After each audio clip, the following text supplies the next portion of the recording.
1348년 유럽의 심장부를 강타한 흑사병은 도시의 활기를 앗아갔지만 그 텅 빈 거리에는 여전히 움직여야만 하는 사람들이 있었습니다. 이 영상은 죽음이 일상이 된 이탈리아의 어느 도시에서 가장 천대받으면서도 가장 필수적이었던 존재, 시신수거인의 하루를 따라갑니다. 반복되는 수레바퀴의 비명, 일정한 간격의 종소리, 그리고 코끝을 맴도는 허브 향기를 통해 역사의 가장 어두운 단면을 가장 차분한 시선으로 관조합니다. 만약 당신이 과거로 떠나는 이 고요한 여행을 즐기신다면 채널을 구독해 주시는 것도 좋습니다. 구독은 이 길고 평화로운 이야기들이 계속 이어지는 데 큰 힘이 됩니다. 그리고 만약 이 영상이 당신에게 어떤 평온함을 가져다 주었다면 따뜻한 좋아요 하나를 남겨주세요. 혹시 이 시간이 지나도록 여전히 깨어 계신다면 당신이 지금 어느 나라에서 이 이야기를 듣고 계시는지, 그리고 어떤 종류의 역사 이야기, 고대 세계의 신비, 잊힌 이들의 삶, 혹은 조용한 일상의 기록들을 들으며 잠드는 것을 좋아하시는지 댓글로 남겨주세요. 당신의 이야기를 우리에게 소중한 동인이 됩니다. 이제 편안하게 자리를 잡으십시오. 어깨의 긴장을 풀고 발끝부터 머리끝까지 몸의 무게를 침대에 온전히 맡깁니다. 주변의 소음은 서서히 멀어지고 당신의 의식은 이제 수백 년 전의 어느 안개자욱한 새벽으로 내려앉습니다. 과거의 기억 속으로 천천히 빠져들며 깊고 안온한 휴식을 취하시길 바랍니다. 1. 새벽의 무게와 차가운 감각들. 당신은 1348년 이탈리아 피렌체의 어느 어두운 지하실에서 눈을 뜹니다. 창밖은 아직 짙은 감청색의 어둠에 잠겨있고 방 안의 공기는 마치 얼음물을 마신 듯 폐부 깊숙이 차갑게 파고듭니다. 당신이 몸을 일으킬 때마다 낡은 집 침대가 바스락거리며 마른 소리를 냅니다. 온몸의 근육은 젖은 솜처럼 무겁고 어제 하루 종일 수레를 끌며 쌓인 피로가 마치 납덩이처럼 어깨를 짓누릅니다. 하지만 당신은 일어나야 합니다. 그것이 이 도시에서 당신이 살아남은 이유이자 오늘을 버틸 유일한 명분이기 때문입니다.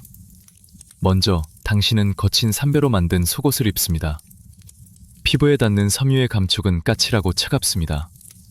그 위에 두꺼운 올로 된 피니극을 겹쳐 입고 마지막으로 식초에 며칠간 푹 담가두었던 가죽 외투를 걸칩니다.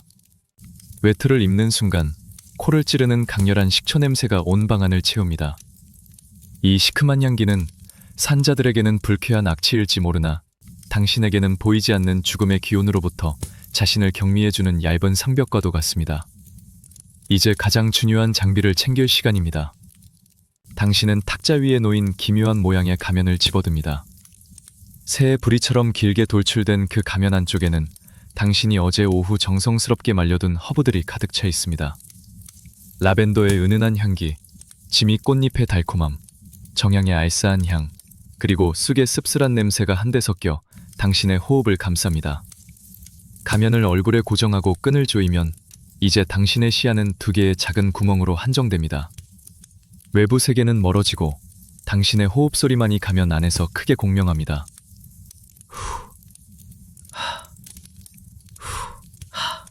이 규칙적인 호흡은 당신을 명상적인 상태로 이끕니다. 2.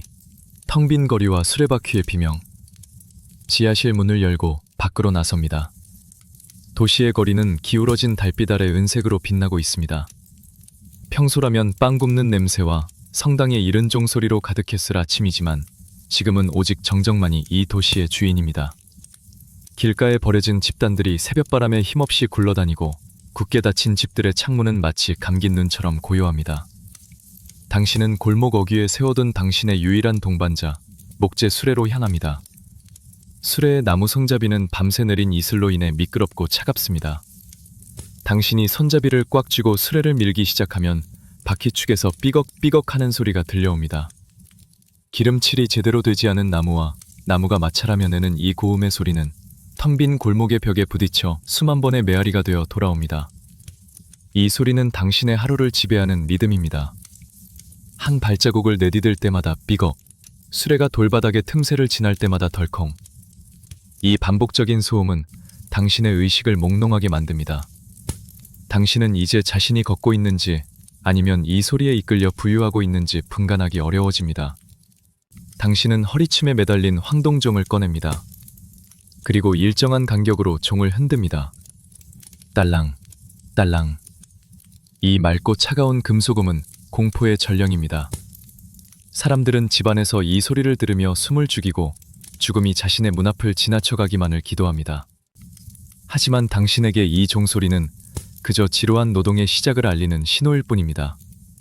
당신은 종을 흔들며 천천히, 아주 천천히 도시의 동맥 속으로 걸어 들어갑니다. 3. 문 앞의 대기, 삶의 흔적을 수거하는 의식. 첫 번째, 멈춤지는 어느 좁은 골목 안쪽의 낡은 집입니다. 문 앞에는 거친 붉은 페인트로 그려진 십자가가 보입니다. 당신은 수레를 멈춥니다.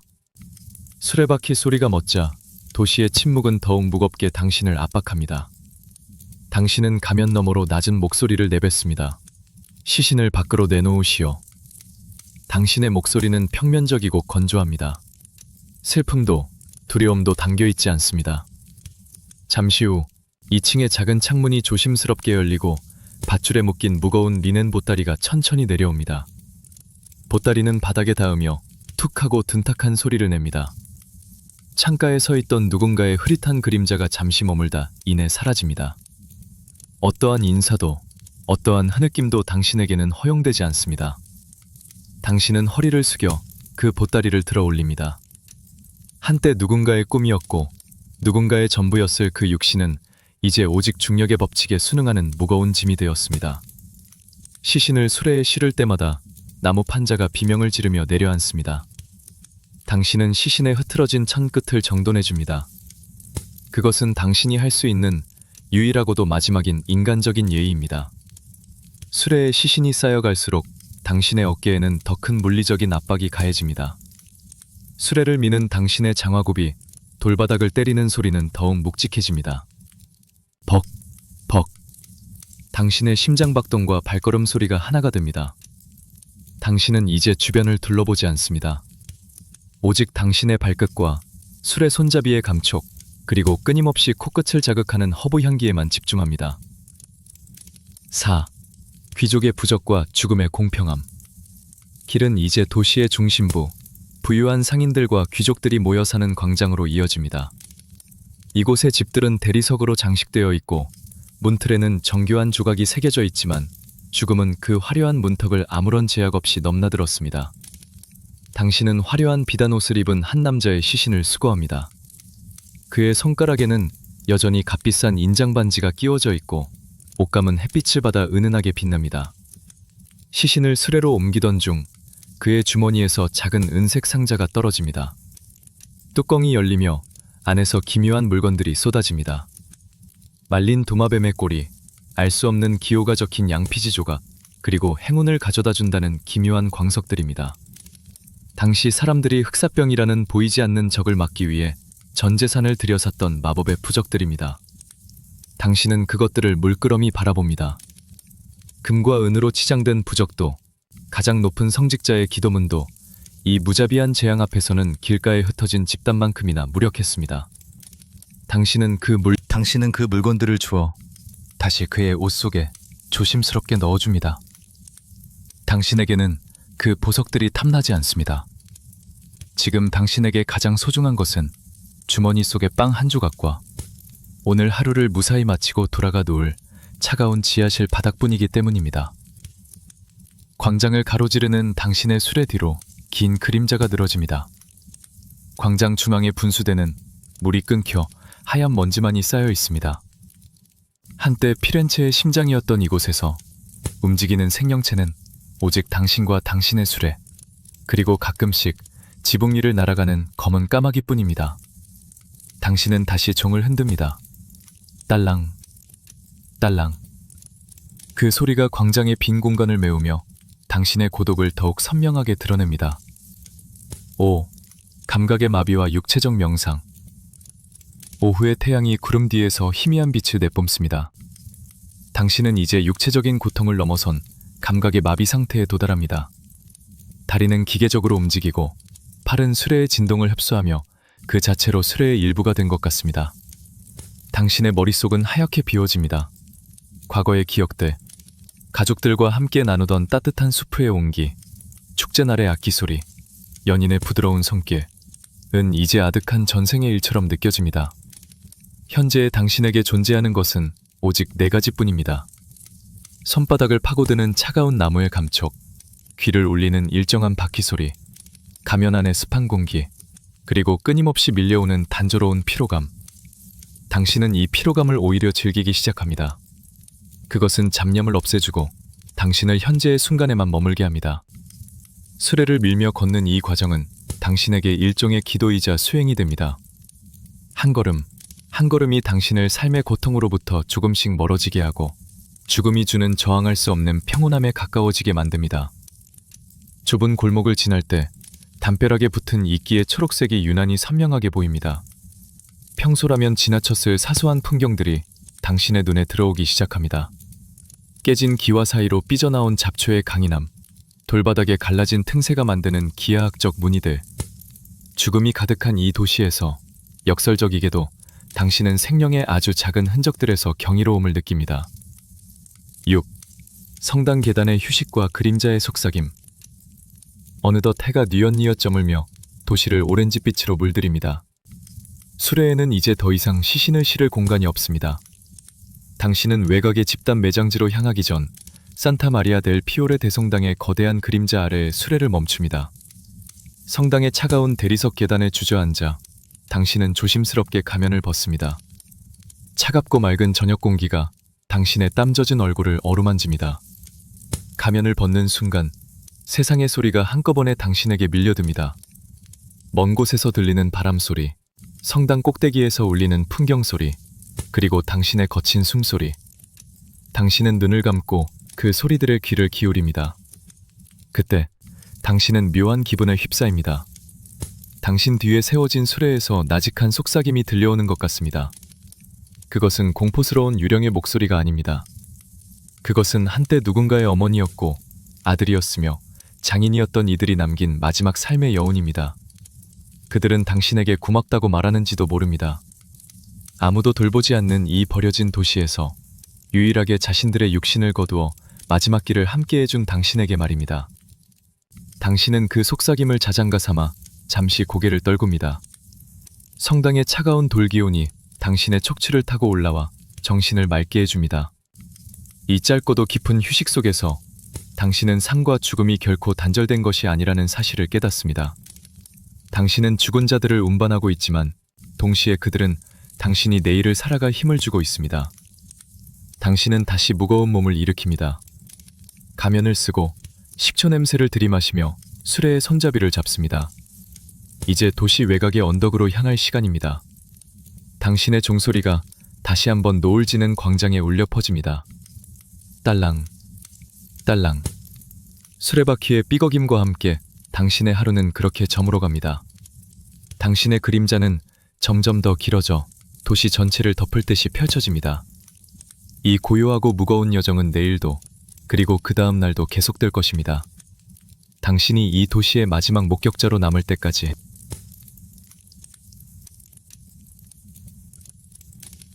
기록하는 자의 고독. 조반니 보카치오와 피렌체의 몰락. 1. 서재의 촛불과 기펜의 서거김. 도시의 소음이 잦아든 밤, 피렌체 외곽의 어느 조용한 저택, 서재에는 희미한 촛불 하나가 일렁이고 있습니다. 책상 앞에는 한 남자가 앉아 있습니다. 그의 이름은 조반니 보카치오. 훗날 인류의 보물이라 불릴 데카메론을 집필하게 될 문학가입니다. 하지만 지금 이 순간 그는 위대한 작가라기보다 그저 거대한 재앙 앞에 압도된 한 명의 목격자일 뿐입니다. 그의 손에는 낡은 기펜이 쥐어져 있습니다.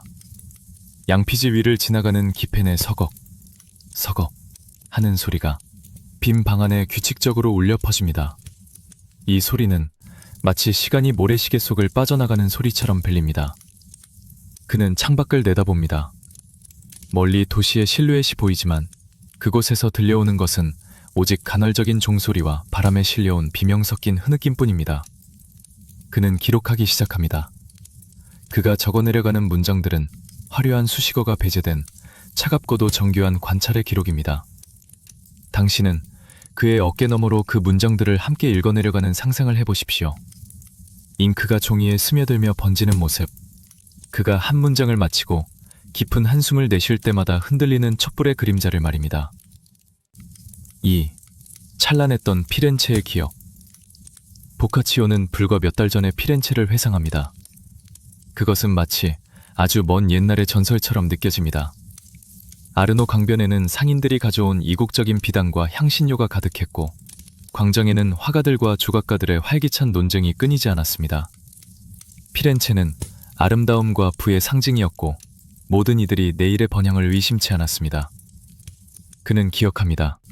친구들과 함께 마셨던 붉은 포도주의 향긋함, 시장 골목에서 풍겨오던 갓 구운 빵의 따뜻한 냄새, 그리고 저녁 노을이 디오모 성당의 붉은 지붕을 비출 때 그 경이로운 색채를요. 하지만 이제 그 모든 기억은 흑백 사진처럼 빛이 바래버렸습니다.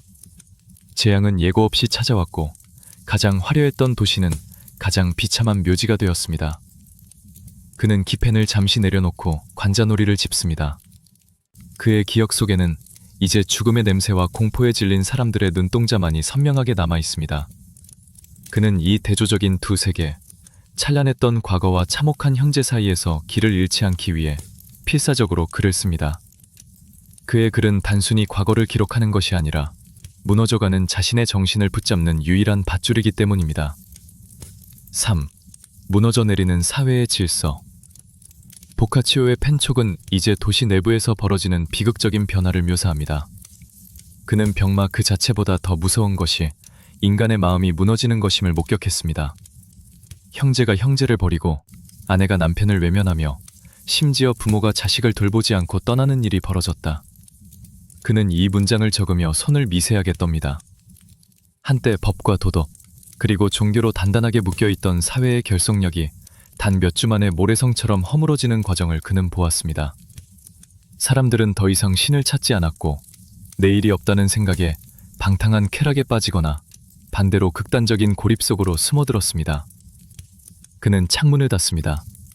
밖에서 들려오는 시신 수거인의 수레소리가 그의 서재 안까지 침범했기 때문입니다. 그 소리는 그에게 끊임없이 질문을 던집니다. 당신은 왜 살아남았는가? 당신의 글이 이 죽음의 행렬 앞에서 무슨 의미가 있는가? 보카치오는 대답 대신 다시 잉크를 찍습니다.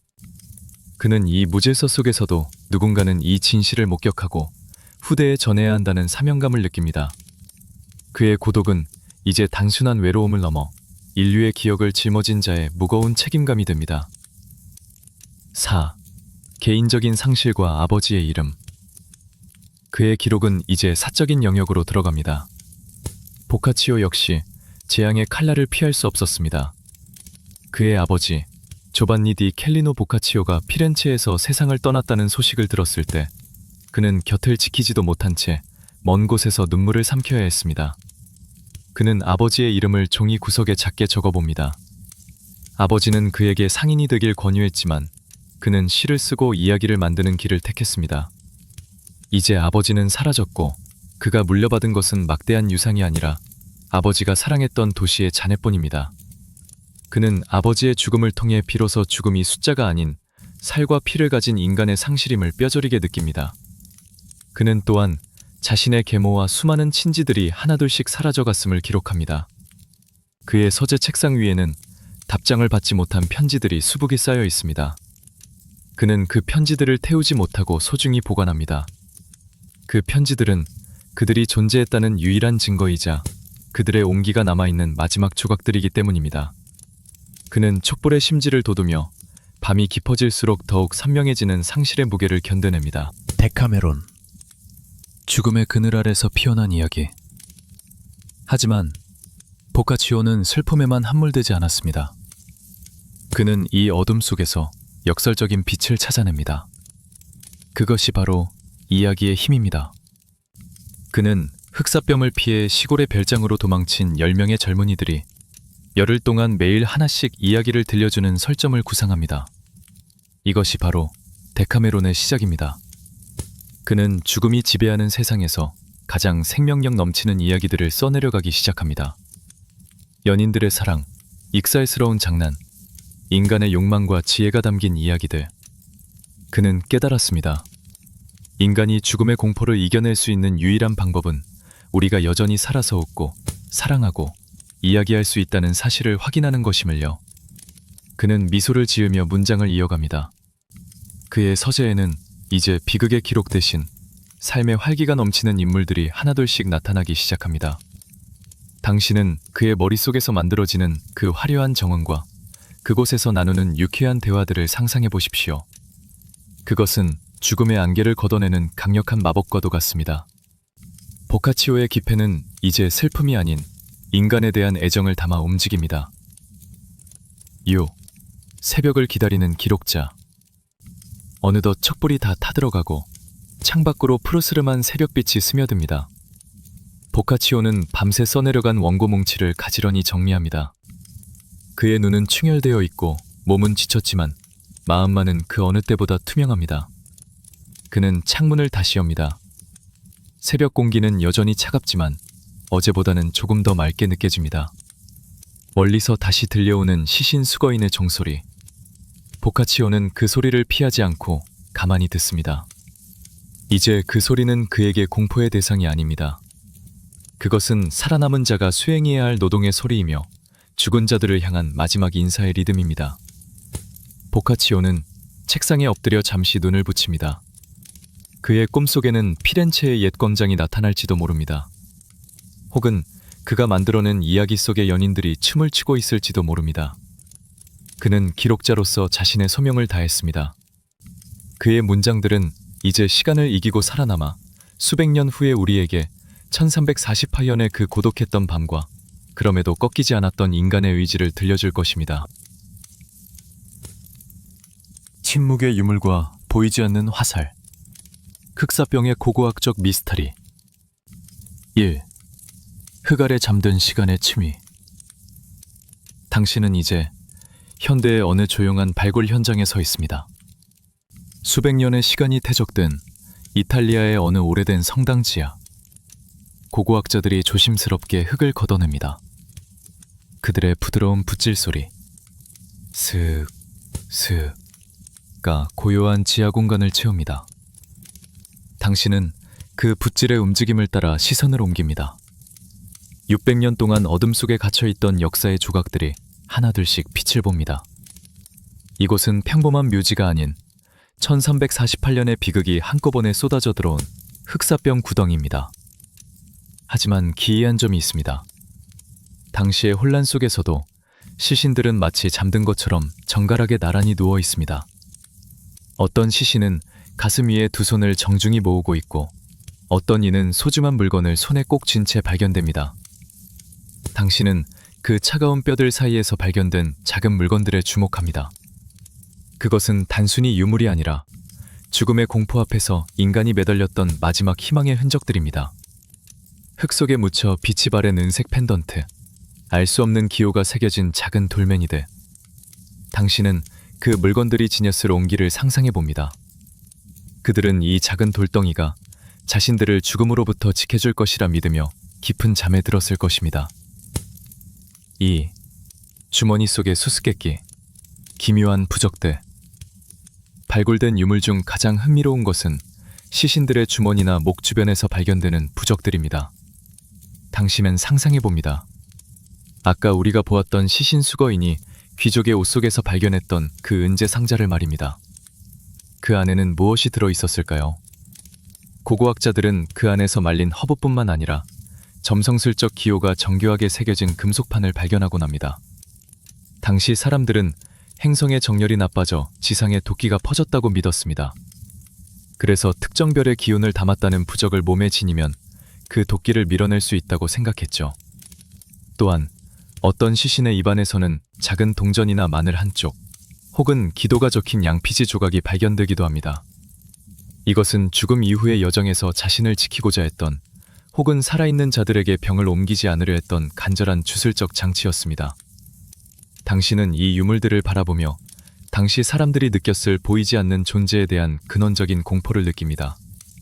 하지만 그 공포는 이제 수백 년의 세월을 지나 차갑고 고요한 학술적 신비로 변해 당신의 마음을 차분하게 가라앉힙니다. 3. 미야지마. 보이지 않는 적의 정체. 당시 사람들은 왜 병이 생기는지 알지 못했습니다. 그들이 믿었던 가장 강력한 이론은 미야지마, 즉 부패한 유기물에서 나오는 나쁜 공기였습니다. 이 보이지 않는 안개 같은 적을 막기 위해 사람들은 기상천외한 방법들을 고안했습니다. 당신은 상상 속에서 14세기의 어느 방 안으로 들어갑니다. 방 안에는 식초가 담긴 대야들이 놓여 있고 벽난로에서는 강렬한 향을 내뿜는 향나무와 로즈마리가 타오르고 있습니다. 연기가 방 안을 가득 채우며 느릿하게 소용돌이칩니다. 그 연기의 움직임을 보고 있으면 마음이 평온해집니다. 사람들은 이 연기가 나쁜 공기를 씻어내준다고 믿었습니다. 또한 그들은 소리가 공기를 정화한다고 믿었습니다. 그래서 도시 곳곳에서는 정기적으로 커다란 종을 울리거나 대포를 쏘아 올렸습니다. 퉁, 퉁 하는 묵직한 진동이 공기를 가르고 나가는 것을 느끼며 사람들은 잠시나마 안도감을 느꼈을 것입니다. 당신은 지금 들려오는 이 가상의 종소리와 타오르는 향나무의 향기에 집중해 봅니다. 그것은 두려움을 쫓기 위한 행위였지만 결과적으로는 도시 전체를 기묘하고 정적인 의식의 공간으로 만들었습니다. 4. 춤추는 죽음. 예술이 된 비극. 이 시대의 미스터리 중 하나는 왜 사람들이 이 참혹한 비극을 예술로 승화시켰는가 하는 점입니다. 유럽 곳곳의 성당 벽면에서 발견되는 죽음의 무도, 벽화들을 떠올려 보십시오. 해골들이 왕과 교황, 농부와 아이들의 손을 잡고 일렬로 늘어서서 춤을 추며 무덤으로 향하는 모습입니다. 이 그림들은 공포를 조장하기 위함이 아니었습니다. 오히려 죽음 앞에서는 누구나 평등하다는 사실을 일깨워주며 살아남은 자들에게 삶의 덧없음과 평온한 수염을 가르쳤습니다. 당신은 벽화 속 해골들의 느릿한 춤사위를 상상해 봅니다. 그들은 서두르지 않습니다. 아주 천천히 일정한 리듬에 맞춰 스텝을 밟습니다. 이 죽음의 무도는 당시 사람들에게 일종의 집단적 치유였습니다. 피할 수 없는 운명을 노래와 춤으로 받아들임으로써 그들은 극한의 불안을 다스렸습니다. 당신 역시 그 리듬에 몸을 맡겨보십시오. 모든 복잡한 생각들이 해골들의 뼈마디가 부딪히는 딱딱거리는 소리와 함께 멀어지고 당신의 의식은 오직 현재의 고요함 속에 머뭅니다. 5. 사라진 기록과 남겨진 침묵.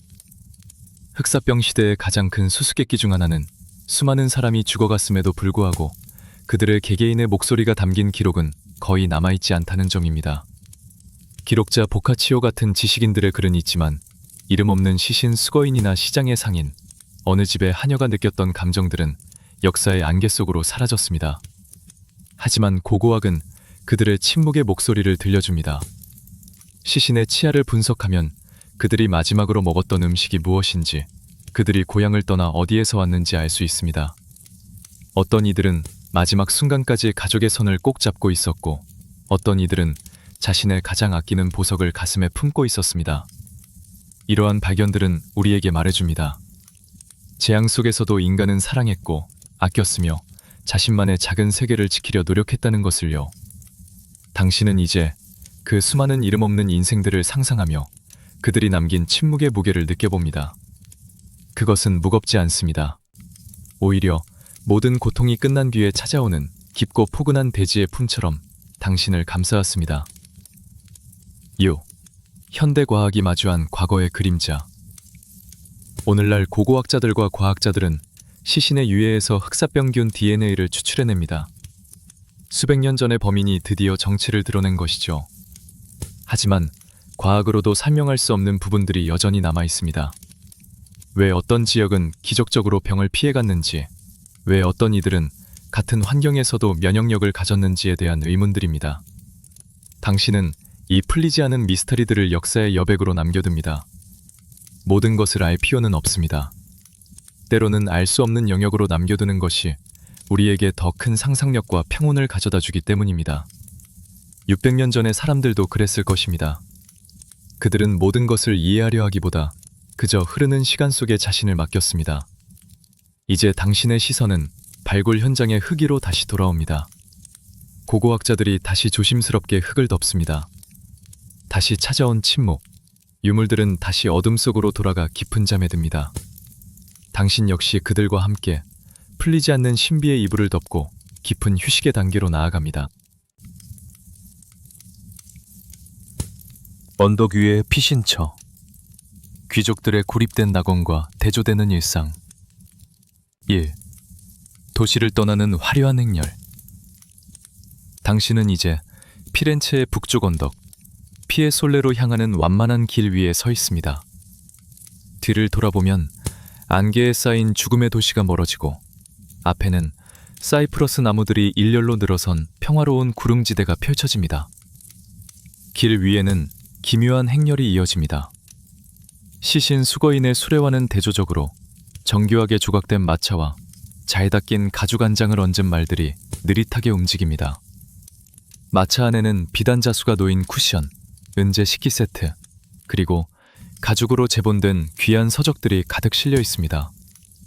귀족들은 도시의 공포를 피해 자신들의 시골 별장으로 은둔하기 위해 떠나는 중입니다.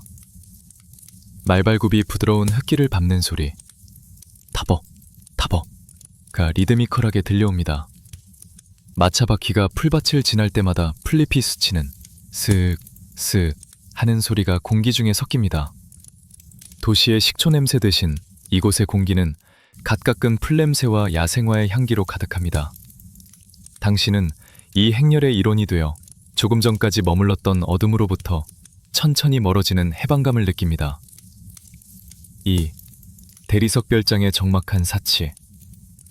별장에 도착합니다. 흰 대리석으로 지어진 이 저택은 따스한 오후의 햇살을 받아 황금빛으로 빛납니다.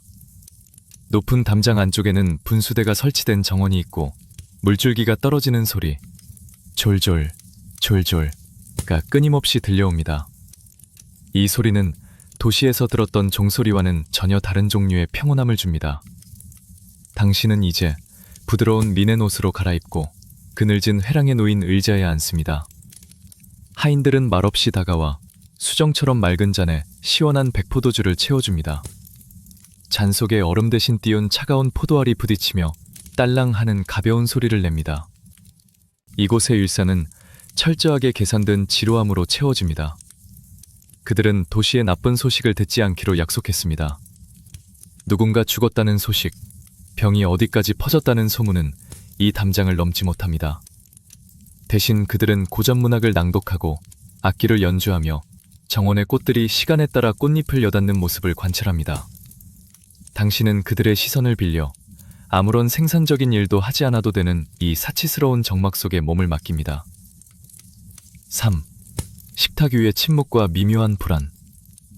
저녁 식사 시간이 되면 긴 참나무 탁자에 은재 촛대들이 놓이고 촛불이 일렁이기 시작합니다. 구운 가금류 요리와 신선한 과일, 향기로운 빵이 놓여 있지만 식탁 위를 흐르는 대화는 조심스럽고 느릿합니다. 식기들이 부딪히는 소리, 달그락, 달그락가 오늘따라 유난히 크게 들립니다. 사람들은 애써 웃음을 지으며 농담을 주고받지만 눈동자 깊은 곳에는 지워지지 않는 그림자가 머물러 있습니다.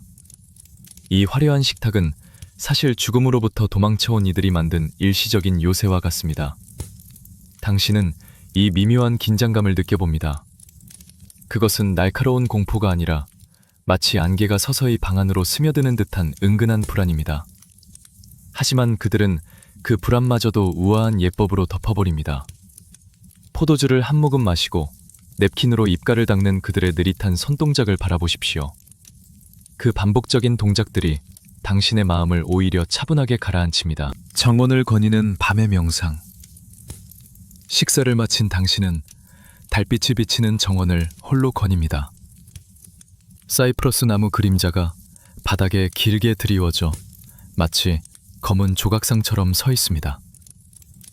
담 공기는 차갑지만 상쾌하고 멀리서 소쩍새 한 마리가 일정한 간격으로 웁니다. 당신은 담장 가까이 다가갑니다. 담장 너머 멀리 피렌체 도시의 희미한 불빛들이 보입니다. 저 아래에서는 시신 수거인이 여전히 수레를 끌고 있을 것이고 보카치오가 잉크 자국을 남기며 글을 쓰고 있을 것입니다. 하지만 이 높은 언덕 위에서는 그 모든 고통이 소리 없는 풍경일 뿐입니다. 당신은 이 거대한 대조를 명상합니다.